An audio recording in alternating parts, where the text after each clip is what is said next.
안녕하세요. 오늘도 꽃 읽어주는 남자 꽃잉남입니다. 잠시만요. 전화가 와서요. 잠시만요. 죄송합니다. 무슨 일인데? 다육이? 그래. 기주야, 딱 내가 답을 줄게. 그 다육이 당장 버려. 그래. 죄송합니다. 급한 전화 같아서 잠시 받았어요. 근데 혹시 여러분들도 다육식물 키우세요?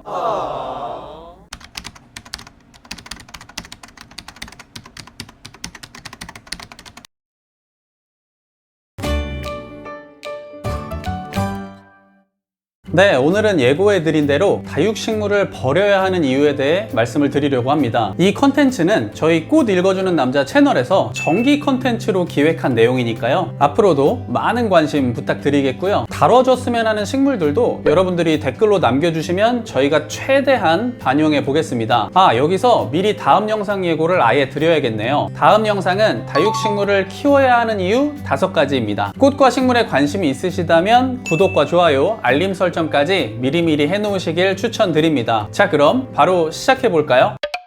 제가 사실 지난 영상에서 다육식물에 대한 이야기를 드렸었죠. 한 7개월 정도 됐는데 궁금하시다면 그 영상을 먼저 참고하셔도 좋을 것 같습니다. 여기서는 단점만 얘기해 볼게요. 다육식물은 관리가 생각보다 까다롭습니다.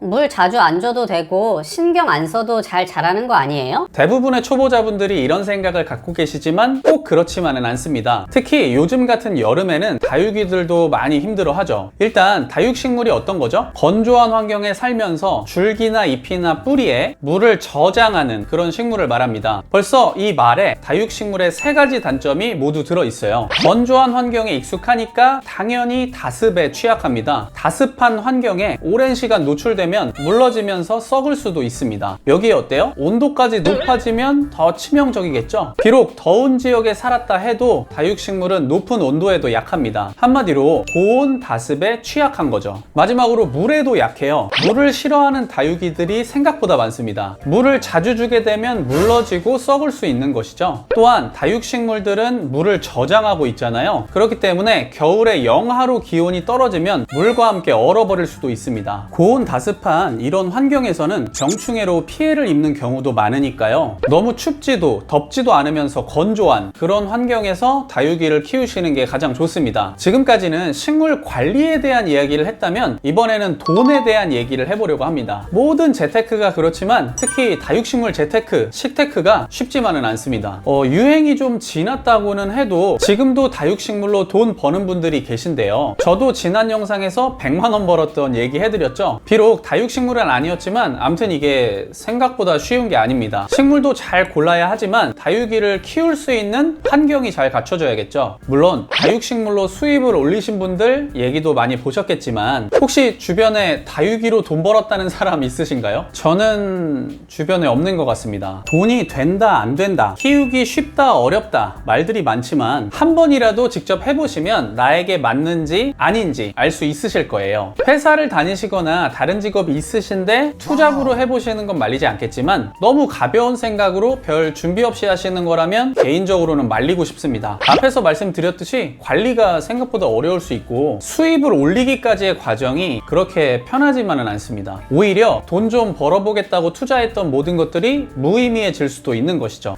여러분들이 지금 키우시는 다육식물 혹시 이름 알고 계신가요? 충격적이지만 여러분들이 알고 있는 이름이 틀릴 수도 있습니다. 먼저 다육식물이 우리나라에 퍼진 경로를 이해하셔야 하는데요. 과거 다육식물들은 일반인들이 아닌 소수의 다육이 애호가들에 의해 길러지고 재배되었습니다. 그런데 우리나라가 인터넷 강국이잖아요. 온라인 카페나 모임들이 활성화되면서 다육식물에 대한 정보 제공이라든지 거래 같은 것들이 활발해졌고 그로 인해서 다육식물의 인기가 폭발적으로 증가한 것이죠. 여기에는 택배 시스템도 한몫했습니다. 물이 좀 부족해도 잘 죽지 않는 다육이라서 국내뿐만 아니라 해외 배송으로도 거래가 많이 되었고요. 하지만 문제도 생겼습니다. 유통되는 경로도 복잡한 데다가 다육식물의 무분별한 정보들이 많아지다 보니까 틀린 이름으로 거래되는 경우가 많아진 것이죠. 실제로 아직도 이런 경우가 많다고 해요. 이런 일들이 식물이 많아지면 많아질수록 내가 키우는 다육이가 이 이름이 맞나? 이런 의심을 하게 됩니다. 사실 이게 뭐 별거 아닐 수도 있지만 키우는 입장에서는 되게 찝찝할 수 있는 거잖아요. 물론 지금은 좋은 책들도 많고 식물 도감이나 이런 것들도 있지만 어쨌든 이런 일들로 인해서 따로 확인을 또 해봐야 한다는 게 좀 번거로운 일이기는 합니다. 이제는 우리가 다육식물을 어디서든 쉽게 볼 수 있고 어디서든 쉽게 구매할 수도 있는데 이 점은 분명히 좋은 것 같지는 않습니다. 식물의 이름이 전부는 아니지만요. 인테리어 측면에서도 다육식물은 잘 맞지 않을 수 있습니다. 왜냐하면 다육이를 실내에서 키우는 게 오히려 더 어려울 수도 있거든요. 다육식물의 외관만 보시고 귀여움에 반해서 인테리어용으로 데려오는 분들도 많이 계십니다. 하지만 반대로 후회하시는 경우도 많이 봤습니다. 다육식물은 고온에서는 약하지만 적당한 햇빛은 반드시 필요합니다. 아무래도 그늘만 있는 장소나 빛이 없는 실내에서는 예쁘게 자랄 수도 없겠죠. 제 주변에 다육이 키우시는 분들도 실내보다 실외에서 키울 때 더 좋다 이런 말씀을 많이 하십니다. 당연히 더 잘 자라고 병충해도 없다고 하시고요. 사실 우리가 모든 환경을 실외처럼 맞춰주기엔 한계가 있기 때문에 이런 건 분명 어려운 부분이라고 할 수 있겠죠. 빛이 부족하면 웃자라거나 색이 변할 수도 있습니다. 반드시 참고하시고요. 실내에서만 키울 생각으로 구매하시거나 현재